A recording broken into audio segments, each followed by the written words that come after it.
We at APJ School of Architecture and Planning welcomes you all to the AKTU e-learning platform. Today in this lecture, we will cover part 1 of module 2, that is understanding glass in architecture. These are the contents of our today's lecture that we will discuss.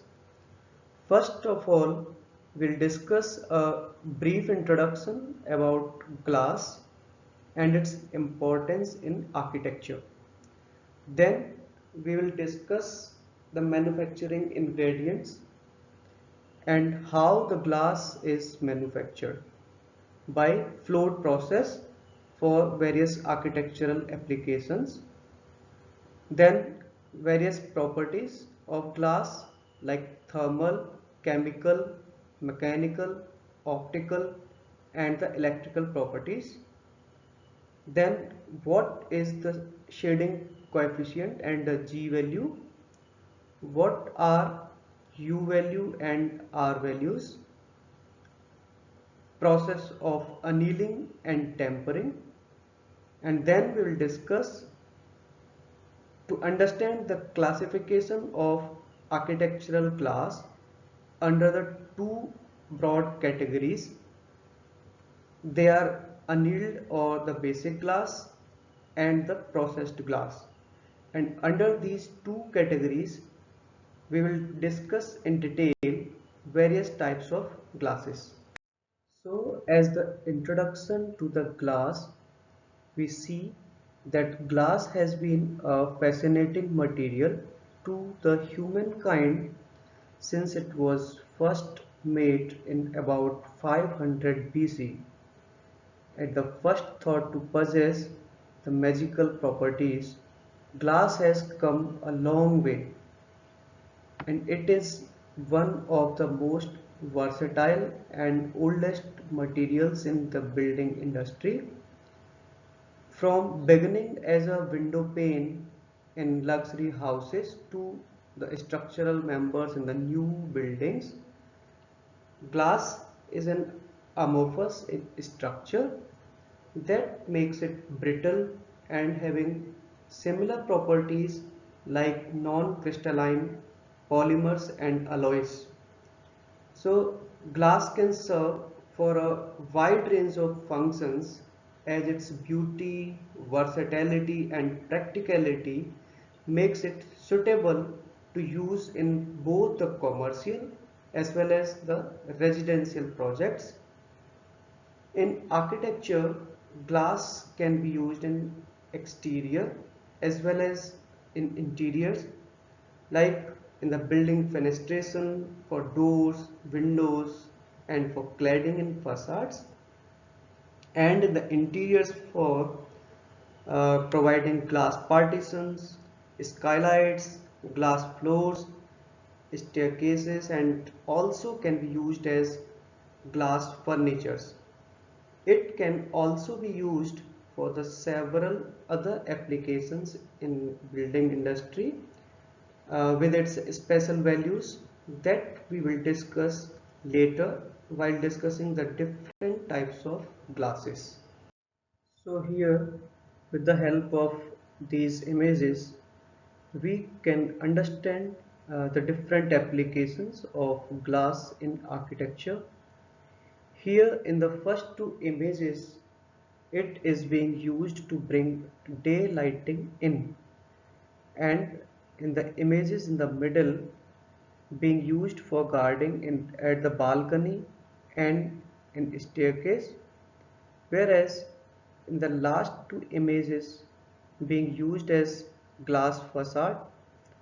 One is the famous pyramid designed by architect I.M. Pei for the Louvre Museum in France. If we talk about various ingredients used in making glass, we see that sand is the main constituent of glass. It is about 72%, then the soda and potash is being 17% and 5% is limestone.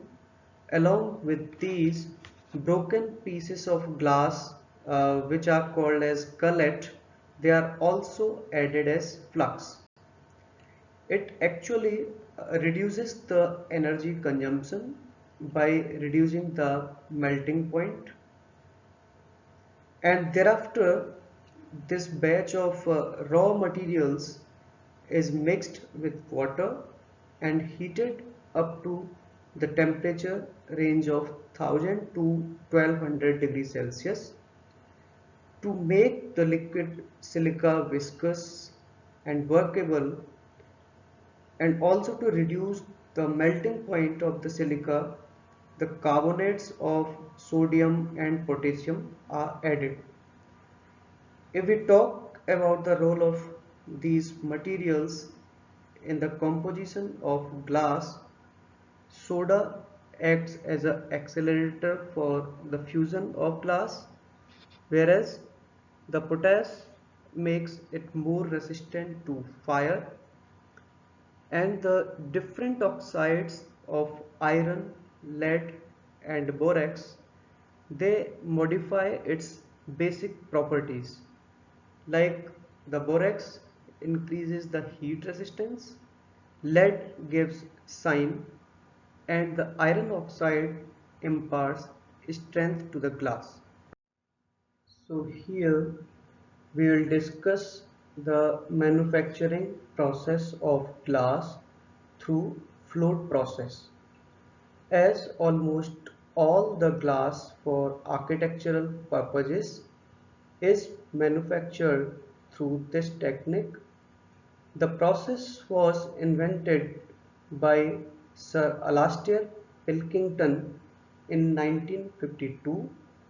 So the float process is also called as Pilkington process, and during this process the molten glass at temperature of 1000 degrees Celsius is poured from the furnace to a shallow molten tin bath and floats on tin, and it is to form a level surface. The speed of the solidifying glass ribbon controls the thickness of the glass. We will understand this with the help of a diagram in the next slide. And through this process, earlier the minimum thickness available was 6 mm, but nowadays it is possible to make as thin as 0.4 mm and as thick as 25 mm. So here, through this schematic diagram, we can clearly understand the float process technique we discussed in the earlier slide. So we can see here, starting from the pouring of molten glass from the furnace, then the position of rollers and glass ribbon, then the float bath with the heating zone, fire polishing zone, and the cooling zone. Thereafter, the process of controlled cooling, and that is called as annealing. Then the process of cutting, and finally the stacked glass is shown in this diagram. So this is the float process of manufacturing glass, which manufactures clear, tinted, and the coated glass for buildings, as well as the clear and tinted glass for the vehicles. Now we will try to understand different properties of glass in detail, as the chemical makeup and how the glass is produced possess the different qualities of glass, and it is very important to understand the different physical properties of material. In order to choose the right type of glass, or a right selection for a particular application. So there are mainly 5 different properties of glass that we can consider, and we'll try to understand them one by one. They are thermal, optical, chemical, electrical, and the mechanical properties that we will discuss. So here we'll discuss about the thermal properties of glass. While understanding the thermal properties of a material, we see that CTE, that is coefficient of thermal expansion, is actually the expansion measurement when the temperature is raised. So it is important to consider this factor because when placing glass in a frame, it is noticed that the glass expands much less than the most of the metals and the plastics, so it may cause breakage on cooling. The thermal conductivity of glass is the ability to conduct the heat through it or away from the surface. If we select glass on the basis of amount of heat that the glass can withstand and how it cools after subjecting to a rapid temperature change, then it will be guided by maximum operating temperature. And the thermal shock rating, which is given for each type of glass. These thermal properties of glass may be altered by heat strengthening, heat tempering, and the glass may be strengthened.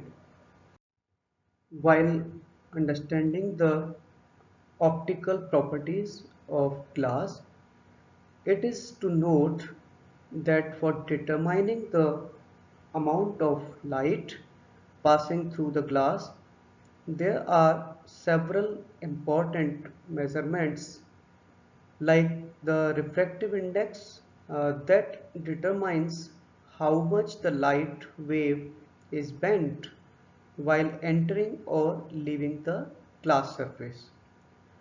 And dispersion measures the separation of light into its colors. Color components like a prism dispersing white light into a color band, or what we call it as a rainbow effect. So whereas the transmission is the measure of light amount passing through the glass material and its opposite, while the return of light from the surface is measured as reflectivity. The amount of light energy that is converted to heat within the glass, which is neither transmitted nor reflected, is measured as the absorption property of the glass, and it is observed that in comparison to the clear materials, the tinted materials will absorb more light. Now discussing the various chemical properties of glass, we see that there is the content of sodium or the alkali metal ions in almost all soda lime glasses and in some borosilicate glasses also. So if they are exposed for the longer period to the liquids or vapor such as water, then these sodium or alkali ions will migrate to the glass surface, which is called as sodium or alkali leaching, and that may cause haze or cloudiness over the surface of the glass. If there is the use of porous coatings, then also it may occur, and it will cause disruption of the bond of coating to the glass. So it is to notice while specifying the material in case of high humidity or the critical surface applications, it is desirable to place a barrier coating such as silicon dioxide on the glass that will actually limit the amount of reaction. And for the acid and alkali resistance measure, it counted as the time it takes to remove the layer of a specific thickness. Now discussing the electrical properties. To choose a glass for the electrical and electronic applications, there are several characteristics which are considered. The value resistivity is important to know when the glass is used as an electrical insulator, as this is the resistance in ohms of the glass tested. When the glass is used as the substrate for the electrical or electronic devices, dielectric constant of glass becomes important, as it is the ratio of the energy stored in a condenser with the glass as the dielectric. So it measures the ability of a glass to store the electrical energy, which varies with the frequency of the voltage applied to the condenser. Whereas the surface resistivity, which is the ratio of the potential gradient parallel to the current along the surface to the current per unit width of the surface, and it is used to measure the conductivity of the coated glass. Now discussing the mechanical properties of glass, as these properties determines the stress a glass can withstand. So stress is actually the perpendicular force per unit area applied to the object that compresses means the compressive stress, or stretches means the tensile stress to the object. So it is noticed that non-strengthened glass materials, they have relatively low tensile strength and the high compressive strength. That's why most of the glass breakage happens due to the tensile stress failure. There are various ways to measure the mechanical properties, like MOR, that is modulus of rupture. This test which measures the bending or flexural strength, and the other is the shear modulus that measures the amount of shearing or the twisting forces that a glass can withstand. And the hardness of glass is measured in KHN, that is Coop hardness number, and the other measure are like density, which is the mass value per unit volume, and the ratio of the glass density to the density of water, called as the specific gravity. Now coming to the shading coefficient for the buildings, and we'll discuss the SHGC, that is solar heat gain coefficient, or the G value. It is the ability of a window or skylight to transmit the solar heat. It is noticed that the shading ability is greater in case of the lower SHGC, or shading coefficient of window. It is used to describe the solar heat transmittance of the glass and the other transparent and translucent materials also. The solar transmittance becomes important to determine the solar heat gain in the sunny conditions into an enclosed space. So it is important to understand here that solar heat gain can be beneficial in winters, as in the winters, because it reduces the need for heating. But during the summer, solar heat gain can cause overheating. So the total solar heat transmittance is the sum of solar heat that is transmitted directly through the material and the solar heat that is absorbed by the material and re-emitted into the enclosed space.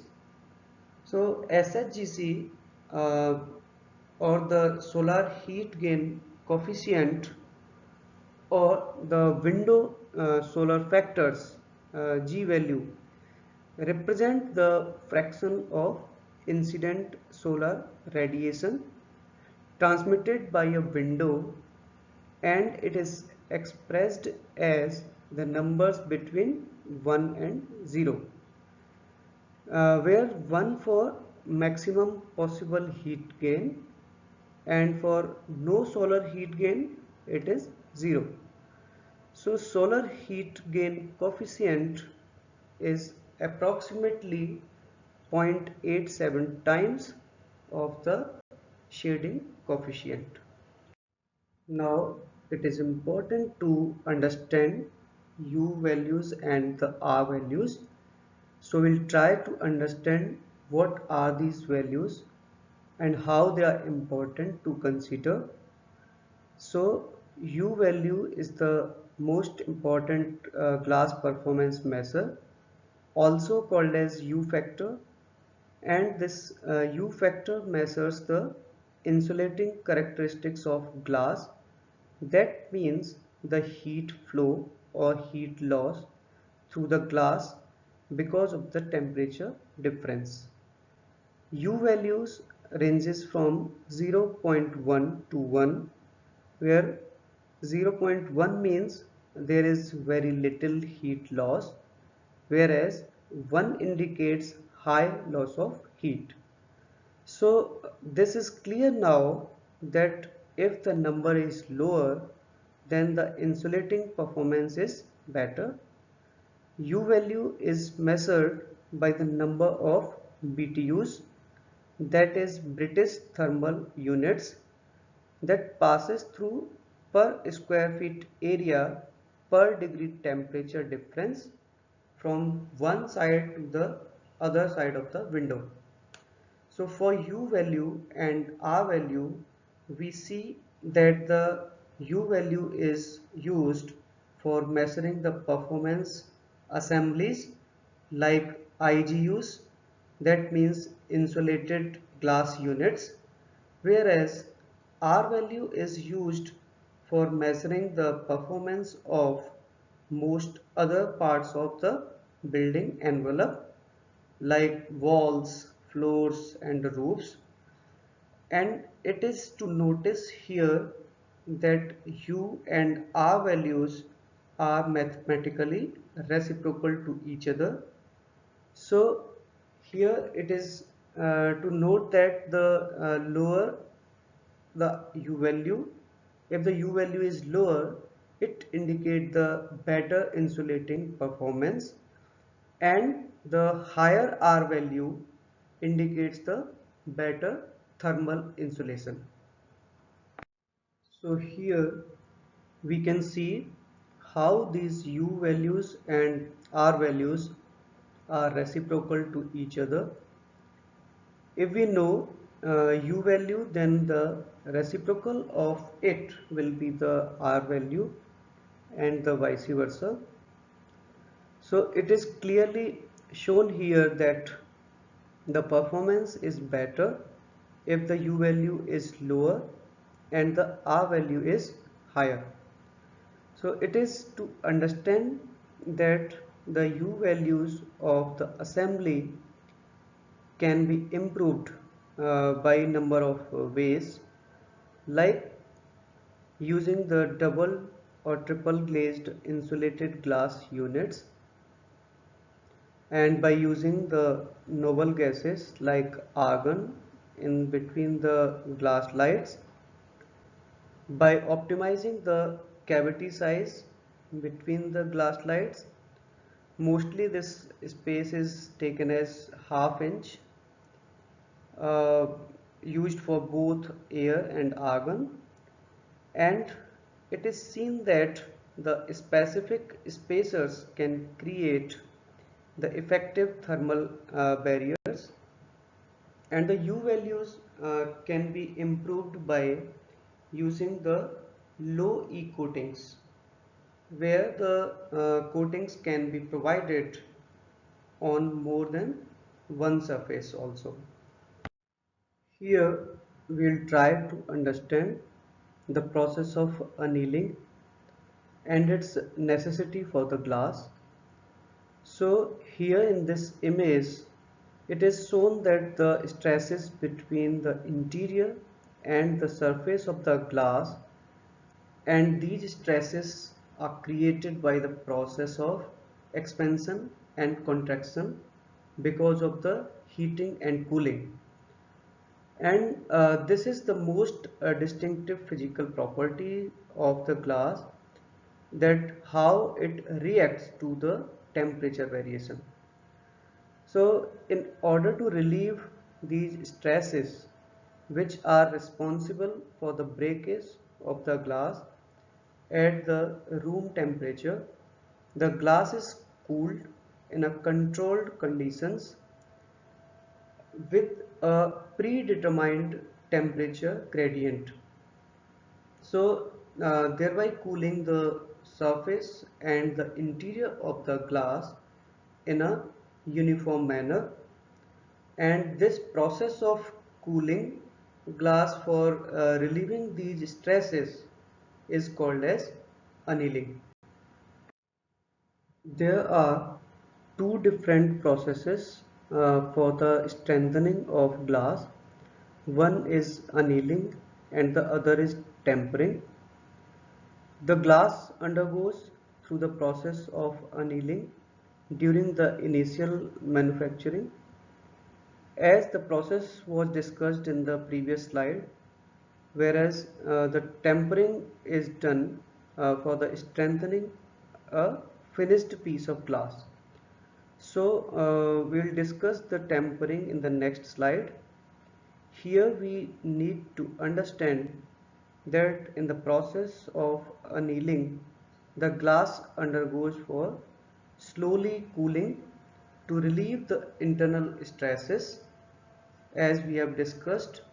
So the annealing makes the glass more durable, without which the glass will crack on subjecting to the temperature changes and the mechanical shocks. So while manufacturing glass, it is heated till the annealing point, and during the cool down phase reaches the stress relief point. At this point, the glass is too firm to distort and bend, but remains soft enough to relax any built up stresses, and holding the glass in this condition helps to make the temperature even throughout the piece of glass. Depending upon the mass and the type of glass, the time required for this soaking or holding action may vary. On reaching this point and on accomplishment of the holding time, this annealed glass is slowly cooled to the point of strain, and until it reaches the room temperature. Following this process, the glass can be cooled carefully. So as we were talking, for the strengthening a finished piece of glass, the glass is tempered, or there is the process of tempering. So what happens when the glass is tempered? It undergoes a thermally controlled process of toughening so that to increase the strength than that of the normal glass. Actually, this process of tempering makes the outer surface of the glass into compression, whereas the inner surface into the tension. And because of this stress, when this glass is broken, it crumbles into the small granular chunks, not into the bigger pieces, so preventing any possible injury. Whereas if we see the glass which is not heat tempered, while breaking, it will not break into the granular safety chunks, but will break into the jagged shards or the bigger pieces that may cause injury. So the tempered glass is considered as the safety glass and is used for such applications like the windshields of car, shower doors, and many more other such applications where the safety matters. So now we will try to understand the different types of glasses.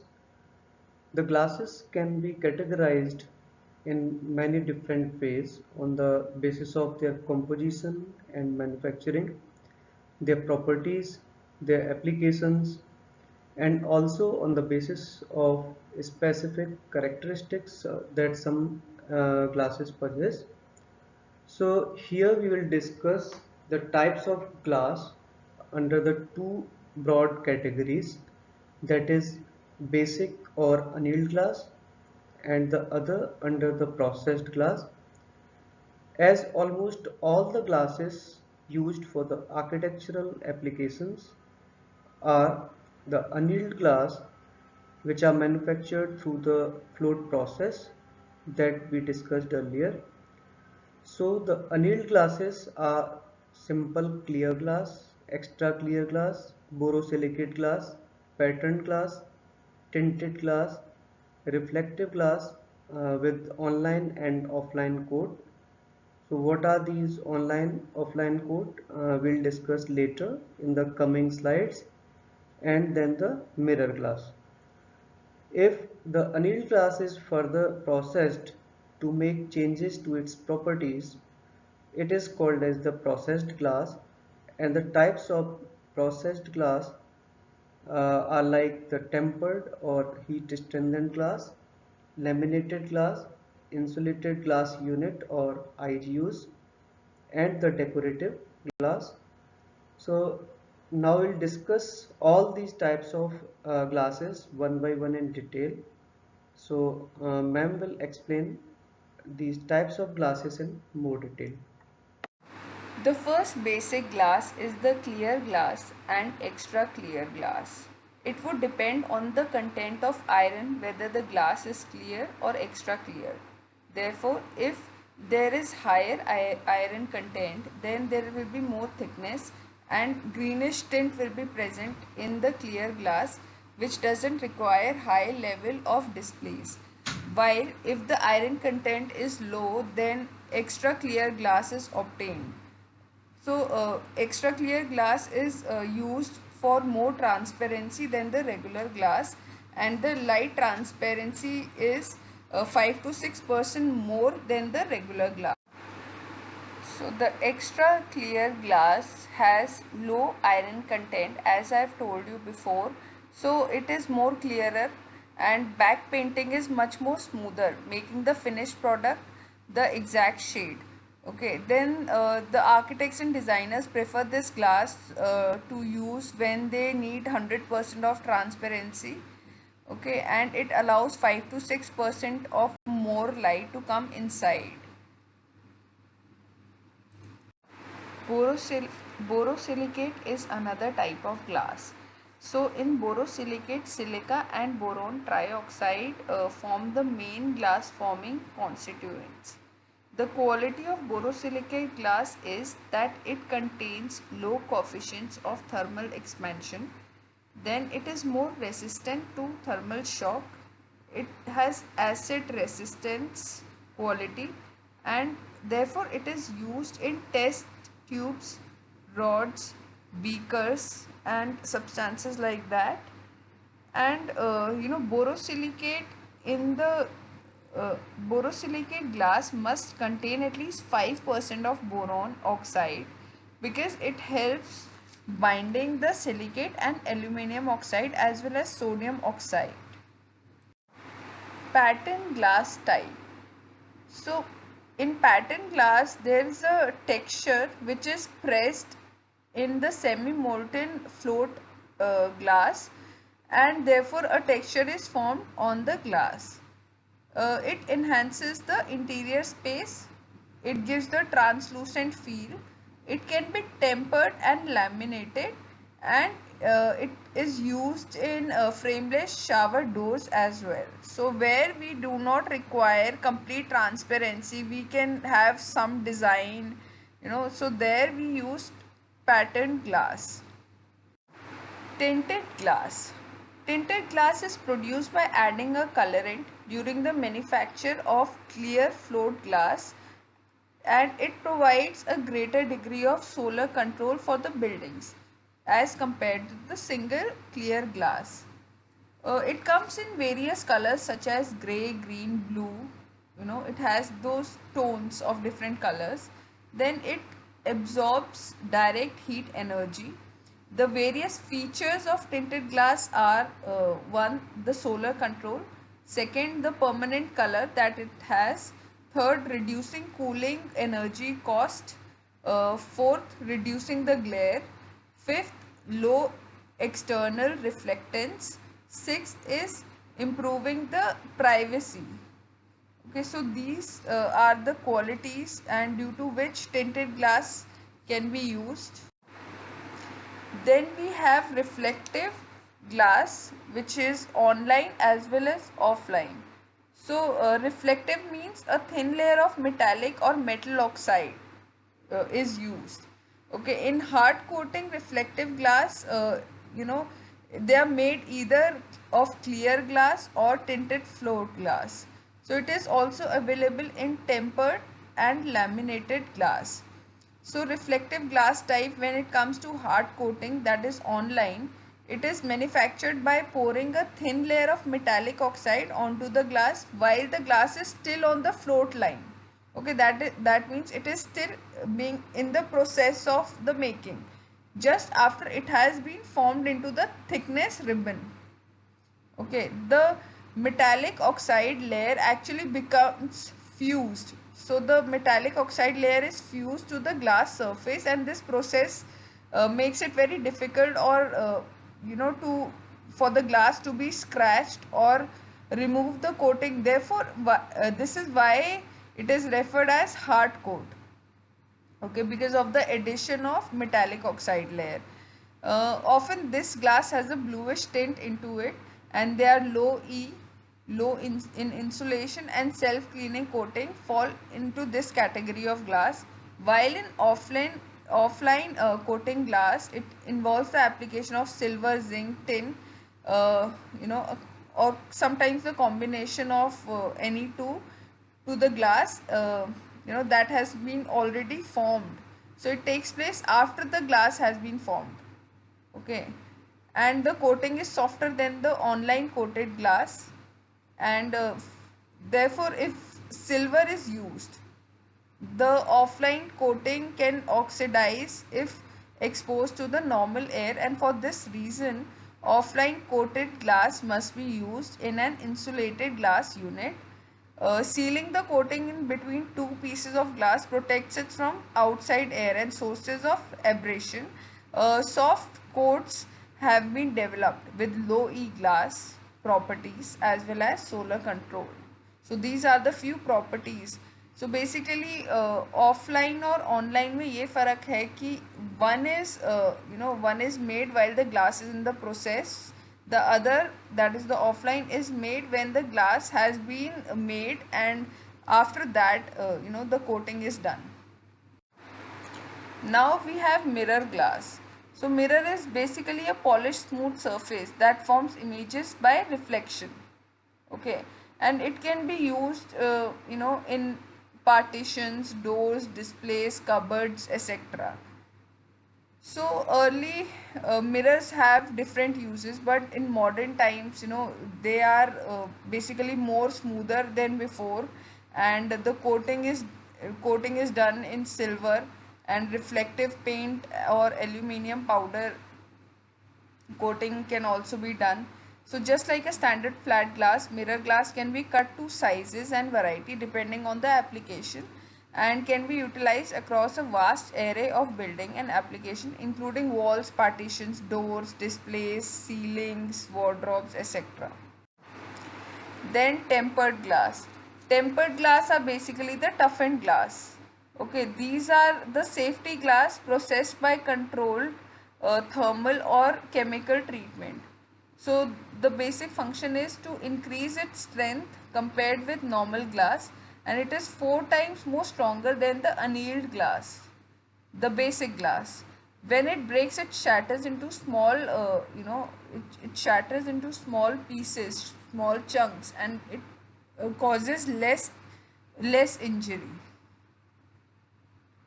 So you can see in the picture also the tempered glass shattered into small granular chunks instead of having a big crack. This slide is again to show the various applications of tempered glass where they are used, and so you can see they are used in the doors, okay, used in the aquariums, in the staircase, partitions, and the furnitures. Laminated glass, basically it is constructed of two plies of glass bonded with PVB interlayer, okay, and this interlayer is provided to give a support, okay, and it works to support and hold the glass to create a strong uniform layer even when it is broken. So it comes in various thickness and can be used with different glass combinations or coatings to provide different qualities such as low emission or increased insulation.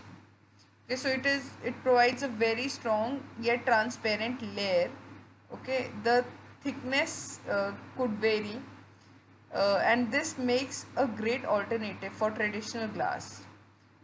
So it can be used in different types of buildings where hurricanes or other natural disasters are a high risk, as windows for companies or homes at high risk of break-ins.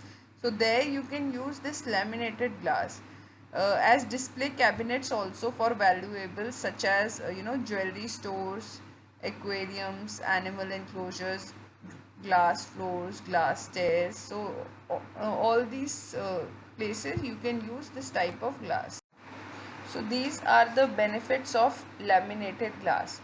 First is the increased security, okay, uh, because it has the interlayer which provides more strength, so the security is high. Then reduced emission, because of the low emissivity it helps to reduce the heat gain from the sun, which allows air conditioning to be used less frequently. Okay, so less of energy is consumed inside the building. Then third is reduced noise pollution, because it is a thick piece of laminated glass, so there is less noise waves to travel through the material. Then increase safety. As don't get confused with safety and security. Okay, with safety, what it is meant is it doesn't shatter when it is broken, so it is it reduces the risk of someone being cut or injured. Okay, then protection from natural disasters. So where the places which are at a high risk of natural disasters, there we use these types of glass in the frames, reducing the risk of accidents, making a life threatening situation a little safer. Okay, and then it has more design choices with the help of availability of colors, tints, tones. The variety is more. Then insulating glass, which is IGU. So any insulating glass unit, commonly it consists of two panes of glass separated by a spacer material. Okay, the insulating airspace is filled with air or a noble gas such as argon, okay, inside. So each glass pane has two surfaces, so typically it can also be known as double paned IGU. Okay, and it has four surfaces. So as you can see in the picture, there are two panes of glass, and in between there is an air spacer, and which is made of the argon gas, which is a noble gas. Okay, and it can also be sealed. So, another picture on the right side is showing you the difference between a regular glass and an insulated glass. How it doesn't allow the sunlight to come inside the building. So, therefore, if we will use this glass, then there will be less energy consumed inside the building. Then we will continue with the insulating glass unit. So using argon or krypton in the airspace between the two panes of glass provides further insulation.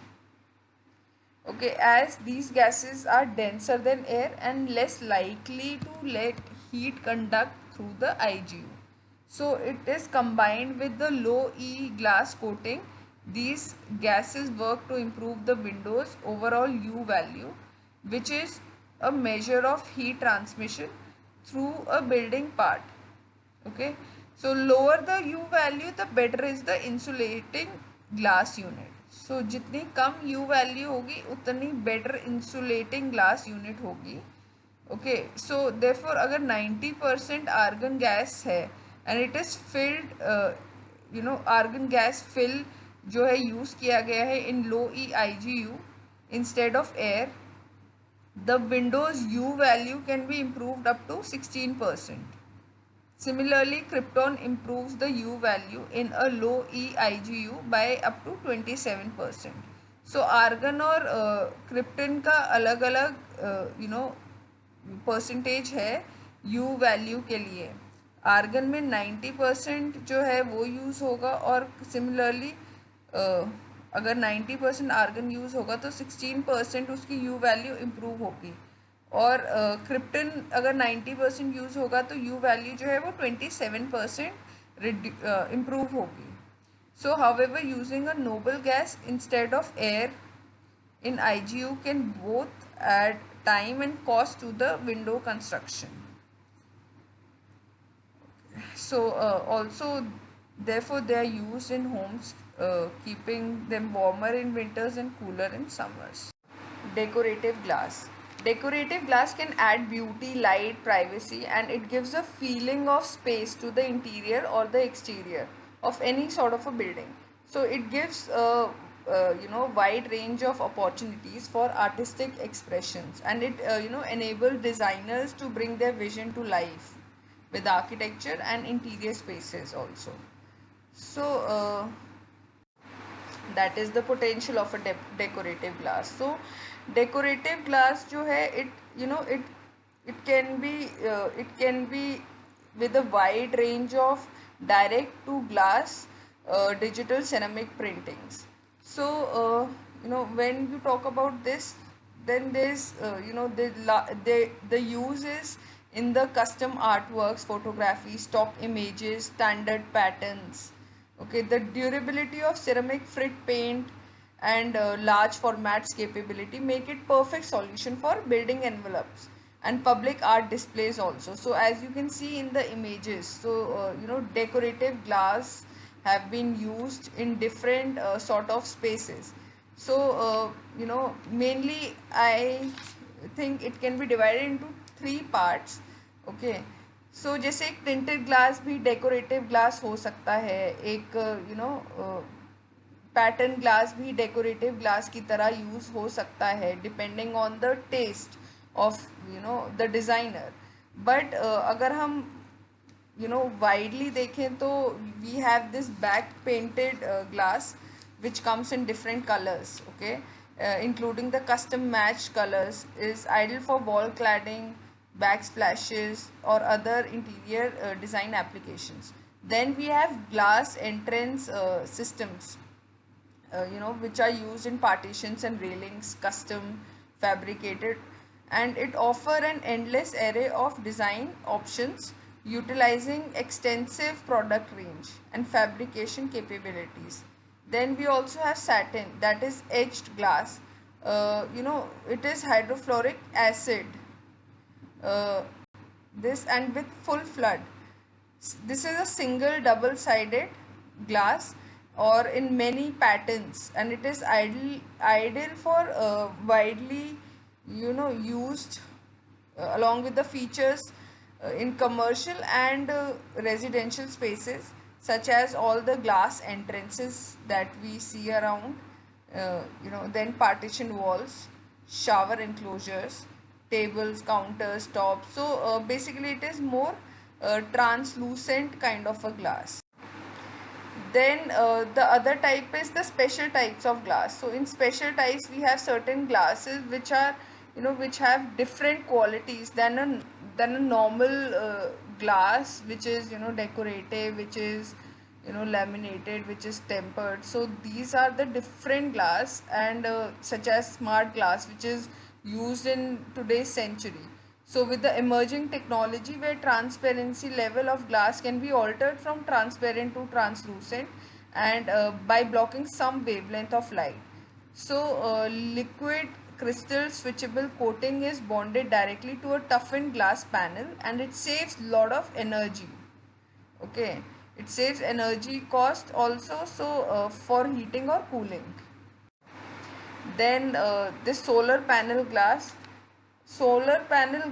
you have the top layer protecting the solar photovoltaic cells, and it has low reflection, it has high transmittivity and high strength. So that is about the solar panel glass. And if you can see the image, it has a aluminium frame, then it has a tempered glass, and it has a film, then it has solar cells, then again it has a film, back sheet and junction box. So this is a quite thick glass. Okay, then glass blocks, these are basically hollow glass blocks manufactured as two separate halves, and the pieces are pressed together while the glass is in molten and annealed state. Okay, though the resulting glass blocks have a partial vacuum at a hollow center, and glass bricks provide visual obstruction while admitting the light. So as you can see in the pictures, okay, it is admitting some part of light also, natural light, while it is obstructing the view from inside. Okay, so this is okay. Then so because so far we have covered lot of things about the glass, the basic learning outcomes, as I have put as a conclusion. So basically in this lecture we have covered the uses of glass in architecture and the importance as a material, then different properties of glass, so according to their suitability and their application, then manufacturing processes and the various processes during the manufacture and after the manufacture, then the need and the importance of two major processes, that is annealing and tempering for the architecture glass. Then the factors of strength, safety, security, energy efficiency associated with the various types of glass used in architecture. So all these things are important while choosing a glass for a building, and all these things should be considered. Therefore, we will conclude it as of now for the glass and its type. And these are the various references that have been used in the presentation.